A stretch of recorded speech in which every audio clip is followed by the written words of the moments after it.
ఒకప్పుడు భారత్, చైనా ప్రపంచంలోనే అత్యంత సంపన్న దేశాలుగా ఉండేవా? అప్పట్లో వరి ఎక్కువగా పండించడమే దానికి కారణమా?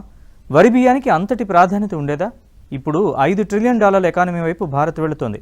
అయితే పురాతన కాలంలో అంతకన్నా సంపన్నంగా ఉండేదా?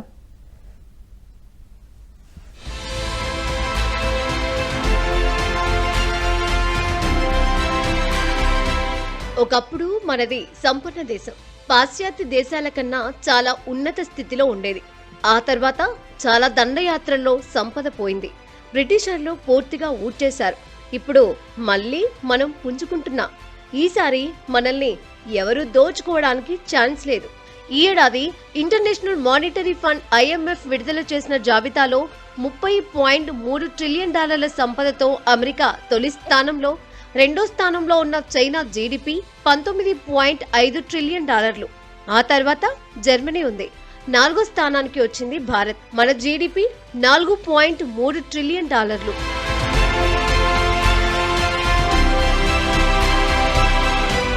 చైనా, భారత్ ఇప్పుడు ఆర్థికంగా మరింతగా దూసుకెళ్తున్నాయి. అయితే పూర్వం ఈ రెండు దేశాలు ప్రపంచంలోనే అత్యంత సంపన్న దేశాలుగా ఉండేవి. పచ్చని పొలాల్లో వరి పండిస్తూ, బియ్యం ఎగుమతి చేస్తూ విదేశాలను శాసించేవి. ఇప్పటికే రైస్ కున్న స్పెషాలిటీ వేరు. గోధుమ, మొక్కజొన్న, సోయాబీన్ వేరే పంటల్ని పండించేవారు వేరే దేశాలకు ఎక్కువగా ఎగుమతి చేస్తారు. వరి పండించే భారత్, చైనా లాంటి దేశాల్లో స్వయంగా తింటారు. వరి పండించే వారిలో ఎక్కువ మంది సన్న, చిన్నకారు రైతులు. పూర్వం వరి పండించే వారిలో స్వతంత్ర భావాలుండేవి. వ్యాపారవేత్తలుగా రాణించేవారు. వరన్నం తినేవారు. గతంలో ప్రపంచాన్నే ఏలారు. మలేషియా లాంటి దేశాల్లోనూ అంతే. గోధుమ, సోయా లాంటి పంటల్ని పండించే వారి కన్నా వరి పంట పండించేవారు అప్పట్లో రాజులకు ఎక్కువ పన్నుల్ని కట్టేవారు. సామాజికంగానూ ప్రత్యేక హోదా, గుర్తింపు అనుభవించేవారు.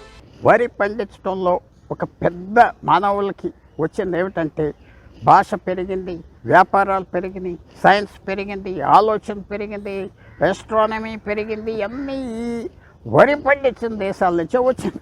ఇప్పుడు కూడా ఎస్ట్రానమీ ఇతర దేశాల్లో ఇతర ప్లానెట్స్లో ఏం జరిగింది అన్నీ తెలుసుకునేది భారతదేశం మొదల, తర్వాత ఈజిప్టు, చైనా ఇవన్నీ తర్వాత వచ్చినాయి. వరి కాంట్రిబ్యూషన్ ఎంత ఉన్నదో ఇంకా పూర్తిగా దాని మీద రీసెర్చ్ అవ్వలేదు. కానీ ఈవేళ మనం స్పష్టంగా చెప్పవలసింది ఏంటంటే, వ్యవసాయం అనేది తీసుకొచ్చిన మొదలు వరి పంట. వరి పంట అనేది రాగానే మిగతా డెవలప్మెంట్, ప్రోగ్రెస్ ప్రపంచానికి వచ్చింది. మిగతా పంటలు ఏం తేలేదు ఇలాంటివి. అందువల్ల అప్పుడు ఇప్పుడు కూడా చైనాకి, భారతదేశానికి ఆ అడ్వాంటేజ్ మాత్రం ఉన్నది. వరి పండించే వారి కన్నా గోధుమ ఎక్కువగా పండించే యూరోపియన్లలో ఎక్కువ స్కిల్స్ ఉంటాయనే ఒక అపోహ ఉంది. కానీ వరి పండించి తినేవారిలో స్కిల్స్, వ్యాపార దృక్పథం, సైంటిఫిక్ టెంపర్మెంట్ ఎక్కువ. ఉదాహరణకు సౌత్ ఇండియా, సౌత్ చైనాలో ఎక్కువగా వరన్నం తింటారు. దక్షిణ చైనాలో ఉన్నంత అభివృద్ధి మరెక్కడా కనిపించదంటే అతిశయోక్తి కాదు. గ్లోబల్ పవర్ హౌస్ గా మారుతోంది దక్షిణ చైనా. ప్రపంచంలో పారిశ్రామిక విప్లవం రాకముందే భారత్, చైనా చాలా సంపన్నంగా ఉండేవి. కారణం గ్లోబల్ ట్రేడ్. మన వ్యాపారవేత్తలు పశ్చిమాసియా, యూరప్ కు వెళ్లి వ్యాపారం చేసేవారు.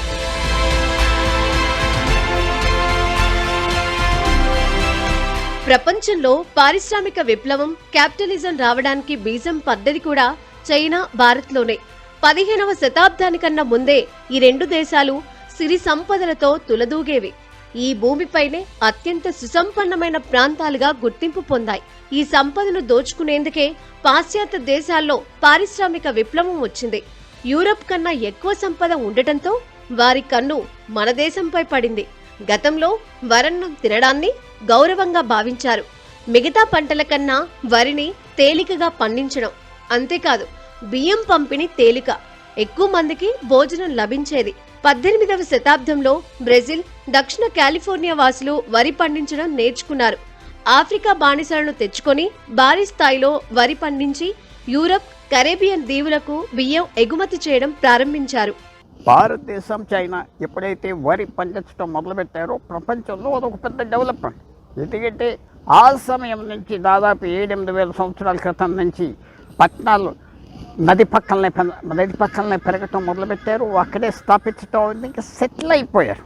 బ్రిటన్ లాగా ఇండస్ట్రియల్ రెవల్యూషన్ రాలేదు, కానీ అక్కడ క్యాపిటల్ పెరగటం మొదలుపెట్టింది.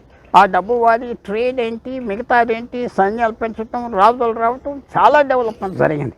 క్యాపిటల్ ఫార్మేషన్ అంటారంటే డబ్బు చేతిలోకి రావటం, అది వాడటం, అది అప్పివ్వటం, అది సర్క్యులేషన్లోకి పెడతాం, బంగారం కొనటం, ఇవన్నీ జరిగినాయి. ఇది అన్నిటికీ పునాది వరే. అందువల్ల ఇప్పుడు కూడా ఆసియాలో వరే మెయిన్ పంట. అది వదులుకోలేకపోతున్నాం.